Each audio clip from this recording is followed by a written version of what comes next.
नमस्कार, मी Rajendra उंजे. Talk with राजेंद्रमध्ये तुमचं सगळ्यांचं स्वागत.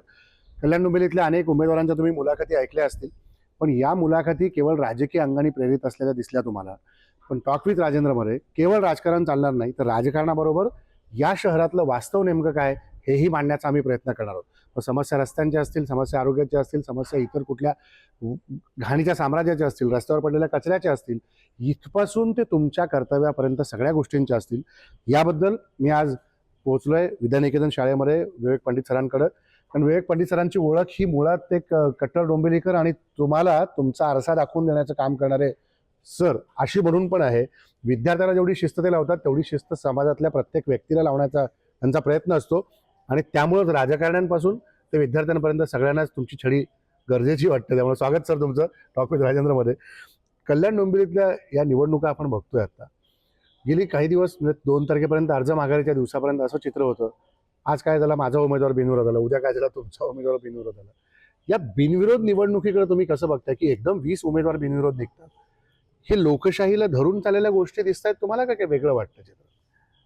हा मला वाटतं लोकशाहीचा एक वेगळ्या प्रकारे अन्वयार्थ केल्याचा प्रकार दिसतोय की आपले उमेदवार उभे करायचे म्हणजे लोकांना असं वाटेल की आपण काहीतरी तत्वावर काहीतरी लढवतोय आणि मग ऐन वेळेला काहीतरी नवीन नवीन अर्थाने, आणि हे अर्थ हा शब्द इन्व्हर्टेड कॉमामधला आहे, काहीतरी अर्थपूर्ण चर्चा झाल्यानंतर हे सगळे आपली उमेदवारी मागे घेतात.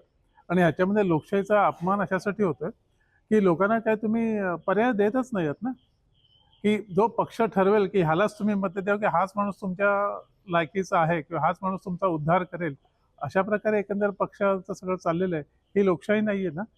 आणि पैशाचा खेळ झाल्यामुळे साधी माणसं जी आहेत की ज्यांना काहीतरी करावंसं वाटतं ते उभी राहू शकत नाहीत.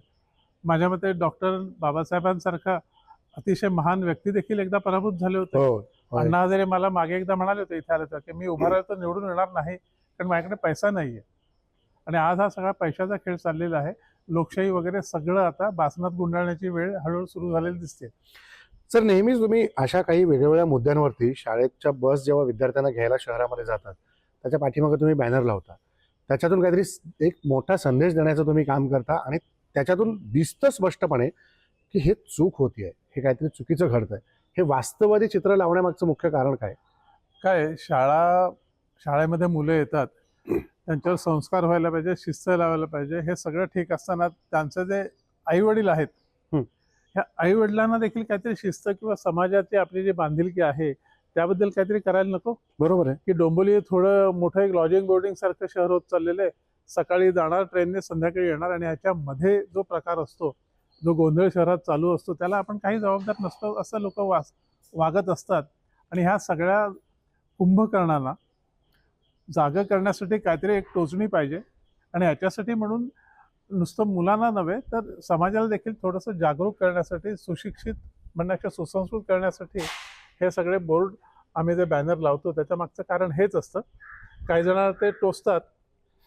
आता मध्ये लाडक्या बहिणीचा एक होता, हो किंवा मध्ये तुम्ही फ्री जे सगळं वाटताय हो त्याच्याबद्दल आम्ही लिहिलं होतं. तर आम्हाला आले होते फोन तहसीलदार कार्यालयात की तुम्ही तो बोर्ड त्या बसवरचा काढा, चांगला आहे, पण आम्हाला वरनं आदेश आलेत. आम्ही परत म्हटलं कुठल्या सेक्शन खाली सांगताय ते सांगा. त्याला काही नाही, पण म्हटलं ठीक आहे, ह्या बसवर नको ना. शेवटी शिक्षक म्हणून ह्या बसवर नको तर ठीक आहे, त्या बसवरचा काढलं, दुसऱ्या बसवर लावला. काय आहे, जे म्हणणं आहे की नाही ते पोचलं पाहिजे. फक्त त्याच्यात एक दुर्दैवाचा भाग असा असतो की बरेच जण वाचतात, फॉरवर्ड करतात, पण अंमलात आणत नाहीत. बरोबर आहे. हा डोंबिवलीकरांचा एक मोठा प्रॉब्लेम आहे. डोंबिवलीकर हा फक्त इथे राहतो, पण तो शहराचा भाग होत नाहीये. त्याच्यामुळे सगळ्या समस्या आहेत. म्हणजे इथे जे प्रशासन जे आहे, आता आपल्याला डोंबिवलीला काही करायचं असलं तर कल्याणला जायला लागतं. इथे कोणी अधिकारी तुम्हाला काही विचारत नाही. रस्ते जर करायचं असलं, एखादी गल्ली खणून ठेवतात. कोण खणतंय, काय खणतंय, कोणाची माहिती नाही, आणि कोणी नागरिक विचारत सुद्धा नाहीत. आणि साधा बोर्ड पण लावलेला नसतो. बोर्ड वगैरे लावणं मला वाटतं त्यांच्या मते चुकीचं आहे, कारण बोर्ड लावल्यानंतर सगळे तरतुदी पाळायला लागतील ना. बरोबर. असं होत नाहीये. आणि दुसरी गोष्ट अशी की लोक व्हॉट्सअपवर, आम्ही त्याला आमच्या भाषेत चावडी म्हणतो, चावडीवर बरीच चर्चा करतात की हा इथे कशाला खणला, अमुक नाही तमुक नाही, पण रस्त्यावर कोणी उतरत नाही. कारण रस्त्यावर उतरलं तर त्यांचा कुठेतरी स्टेटसला थोडासा बाधा येऊ शकतो की तुम्ही रस्त्यावर कसं जाताय. हे डोंबिवलीकरांनी जरा सुधारायला पाहिजे. बिलकुल सर, तुम्ही योग्य मुद्दा उपस्थित केलाय की डोंबिवलीकर त्या व्हॉट्सअपच्या चावडीवरती खूप गप्पा मारतात, रात्रभर गप्पा मारतील, पण सकाळी उठल्यानंतर तो मुद्दा कधी आणून समोर मांडणार नाहीत किंवा ज्याला आपण मतदान केलं त्याला जाऊन ते थेट विचारणार नाही. तर हे सगळ्या गोष्टी बघितल्यानंतर डोंबिवलीमध्ये खरंच जे आता चित्र दाखवलं जातं, विकास होतोय डोंबिवलीचा, डोंबिवली खूप विस्तारती आहे, डोंबिवलीमधलं नागरीकरण खूप वाढतंय, पण खरंच डोंबिवलीचा विकास झालाय? काय आहे, एक इंग्लिशमध्ये मला वाटतं म्हणेल, चॅरिटी बिगिन्स ॲट होम. विकास होतोय, पण तो नगरसेवकांच्या विकासापासून सुरुवात होते आणि ती हळूहळू त्यांच्या घरातनं नातेवाईकातनं लोकांपर्यंत पोचायला जरा खूप वेळ जातोय. तोपर्यंत 5 वर्ष झालेली असतात. त्यामुळे विकास तसा काही होत नाहीये. अजूनही अरुंद रस्ते, कचरा कुंडी, पाणी किंवा वाटेल तशा उभ्या केलेल्या गाड्या असतील किंवा नको तेवढे रिक्षा स्टँड, फेरीवाल्यांचं इकडे तिकडे भटकणं, हे सगळं डोंबिवलीचं आहेच. आणि डोंबिवलीकर त्याच्यासाठी काही करत नाही, फक्त चर्चा करतो, ॲक्शन काही नाही. हा डोंबिवलीकरांचा मुख्य प्रॉब्लेम आहे. विकास वगैरे इथे काही, म्हणजे विकासाची व्याख्या बदलायला लागेल. विकास म्हणजे काय? Lack of development is development असं म्हटलं तर सगळं बरोबर आहे. म्हणजे विकासच करायचा नाही, त्याला आपण विकास समजून मतदान करायला लागलो तर प्रश्न आपले सुटणारच नाहीयेत. जे आज आपले रेल्वेचे प्रश्न सुटत नाहीत, आता मेट्रो येऊ घातली आहे, इकडून शाळेच्या बाजूनेच मेट्रो आता पुढे जाते. तर ह्या सगळ्या गोष्टी आपण दाखवतो की हा विकासाचा एक भाग आहे, पण प्रत्यक्षामध्ये रोज चेंगराचेंगरीत जाणारा डोंबिवलीकर त्याच्यावर कधीच काय बोलताना दिसत नाही. कारण डोंबिवलीकरांना एक कळलेलं आहे की आपल्याला ह्या सगळ्या प्रशासक किंवा राजकीय ह्याच्यात काहीही किंमत नाही आहे आणि उगाच कशाला बोलून आपले चर्चा कशाला करा. आता आपण मेट्रोचं जे म्हणालात ना, हे मेट्रो डोंबिवलीकरांना किती फायद्याची आहे? काहीच नाही. काहीच नाही आहे. हो. म्हणजे कल्याण शेड रोड चांगला कॉन्क्रीटचा केला, नंतर त्यांना आठवलं की अरे आपल्याला मेट्रो करायची आहे, पुढचं फंडिंग कसं होईल आपलं, त्यासाठी मेट्रोचा घाट घातला आणि मेट्रोचं गुऱ्हाळ चालू आहे. शाळा किंवा ट्रॅफिक जो जाम होतो त्याच्यामध्ये नुसती जनतेचीच नव्हे तर ट्रॅफिक पोलिसांचे अतिशय हाल होतात.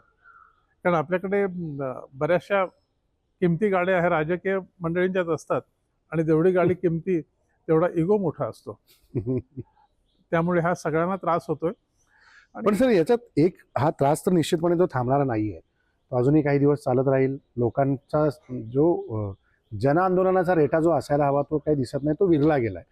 याच्यामध्ये प्रशासनाची भूमिका जेव्हा आपण बघायला जातो तेव्हा प्रशासकीय अधिकारी पण बऱ्यापैकी उदासीन दिसतात किंवा आपल्याला काहीतरी जसं तुम्ही आता मगाशी रस्त्याचं उदाहरण दिलं, खणलेला असतो, बोर्ड लावलेला नसतो, कुठतरी सिमेंटचा कॉन्क्रीटचा रोड झालेला असतो, त्यांना नंतर लक्षात येतं की ते आपल्याला गॅसची लाईन टाकायची आहे, ड्रेनेज करायचं आहे, ती परत उकरून ठेवली जाते. टिळक रोडला तेच चाललंय. हा, आणि दोन कॉन्क्रीटचे रस्ते जोडायचे असतात, मध्येच तो खड्डा ठेवला जातो आणि पेवर ब्लॉक टाकून परत तिथे उद्योग केला जातो. तर ही शहराचं याच्यामुळे अधिकाऱ्यांनी पण बट्ट्याबोळ करण्यामध्ये सहभागी आहे असं वाटत नाही? काय होतं की प्रशासनावर अंकुश ठेवणारे जे राज्यकर्ते असू शकतात, लोकनियुक्त, हे स्वतःच जर भरकटलेले असले तर त्याचा फायदा नक्कीच प्रशासन अधिकारी घेणारच, कारण ते शेवटी पगारदार नोकर असतात. बरोबर आहे. आणि हे जे असतात हे वतनदार असतात. त्यामुळे प्रशासनाचा इंटरेस्ट तेवढाच असतो. काही काही प्रामाणिकपणे काम करणारे असतात, पण समजा एखाद्या ठिकाणी मी काम करायचं म्हटलं एक अधिकारी म्हणून, तर एखादं काम करताना मग तिथला नगरसेवक किंवा आणखीन कोणी आड येणार की हे आत्ता नको करू किंवा हे माझ्या माणसाला काम दे. कारण प्रशासनात ह्याला देखील प्रश्न पडतो की आम्ही काम कसं करायचं. प्रशासन अधिकाऱ्यांना तुम्ही त्यांच्या चौकटीत वागण्याची मुभा द्या, कामं व्यवस्थित करतील. फक्त ती चौकट ज्याला म्हणतात ना की हल्ली खूप वाढवली जाते किंवा मोडकळीस आलेली आहे. सर याच्यामध्ये आता बिनविरोधचा एक मला परत मुद्दा विचारायचा आहे की ज्या बिनविरोध निवडणुका होत आहेत ते फक्त कल्याण डोंबिवली नाही आहे, पुण्यात झालं, मुंबईत एका ठिकाणी झालं, जळगावात झालं, धुळ्यात झालं. बिनविरोध निवडणूक होणं ही लोकशाहीच्या दृष्टीने योग्य वाटतं की ह्याच्यातून नागरिकांचा मतदानाचा अधिकार हिरावला जातो असं वाटतं तुम्हाला? ह्याच्यात 2 गोष्टी मी म्हणेन. एक तर हल्ली ज्या प्रकारे उमेदवार उभे केले जात आहेत त्यामुळे लोक मतदानाला अतिशय ज्याला म्हणतात ना की निरुत्साही असतात. बरोबर. आणि त्यात परत भर म्हणून जर ज्याला म्हणतात बिनविरोधी याला म्हणतात, लोकांना असं वाटेल की आपल्याला काय आता कोणी विचारतच नाहीये. कारण हे पक्ष आपापसात सगळं विचार विनिमय करतात, कोणी उभं राहायचं, कोणाला किती काय करायचं ते हे करतात. आणि नोटा जोपर्यंत पॉवरफुल होत नाही, म्हणजे नोटाची जर जास्त मतं असली तर त्या खालचे सगळे उमेदवार, मग तो बिनविरोध असला तरी तो बाद झाला पाहिजे, असा जोपर्यंत कायदा ठोस होत नाही तोपर्यंत जनतेच्या ह्या नोटालाही काही अधिकार नाही आणि लोकांना इंटरेस्टच राहणार नाही ना. आता तुम्ही बघा बिनविरोध म्हणजे मला वाटतं अजित पवार गटाने दोन गुंडांना काहीतरी पुण्यात की कुणीतरी उमेदवारी दिली आहे, हो ते दोघे जर बिनविरोध निवडून आले तर मुळीच आश्चर्य वाटायला नको. कारण सगळा प्रकारच तसा आहे. कारण राजकारणात गुंड यायला लागलेत की गुंडचं राजकारण व्हायला लागलं हे बघायला लागेल. चर्चिलने खूप पूर्वी एकदा म्हणून ठेवलं होतं जेव्हा स्वातंत्र्य झालं तेव्हा, की भारत हा स्वतः गव्हर्न होणारा देश नाहीच आहे.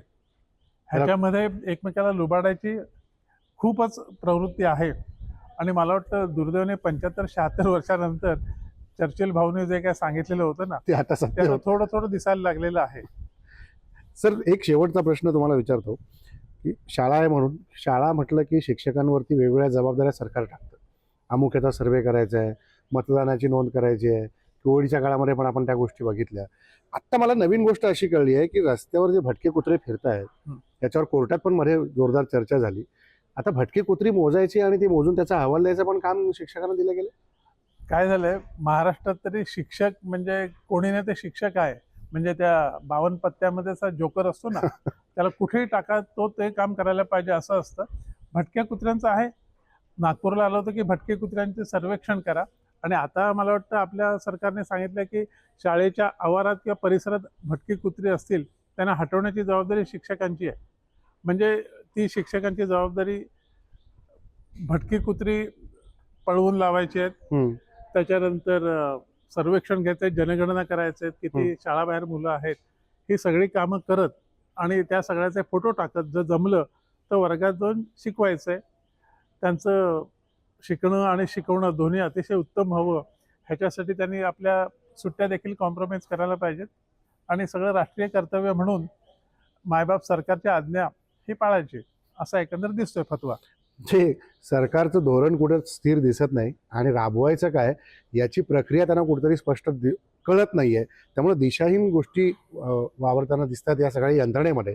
आणि दिशाहीनतेने जाणारं हे सगळं सरकारचं धोरण जर अशा पद्धतीने भटकी कुत्री शिक्षकांना मोजायला लावत असेल त्याच्यापेक्षा विद्यार्थ्यांना घडवून त्यांना पुढच्या आयुष्यामध्ये उभं कसं करायचं याचं कुठतरी द्योतक ठरवण्याचं काम हे शिक्षकांना जर दिलं, जसं पंडित सर करतायत, विद्यार्थ्यांना घडवण्याचं काम ते करतायत आणि नेहमीच समाजातल्या वाईट प्रवृत्तीला आरसा दाखवण्याचं काम करतायत.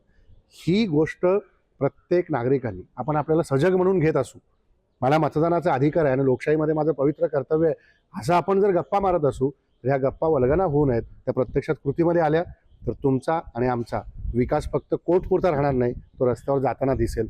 एवढंच मला म्हणायचं आहे. सर थँक्यू व्हेरी मच, तुम्ही जय खूप हिंद. छान सांगितलं. जय हिंद. आणि परत वेगळ्या मुद्द्यावर भेटत राहू. Talk with Rajendra. हो येस. नमस्कार.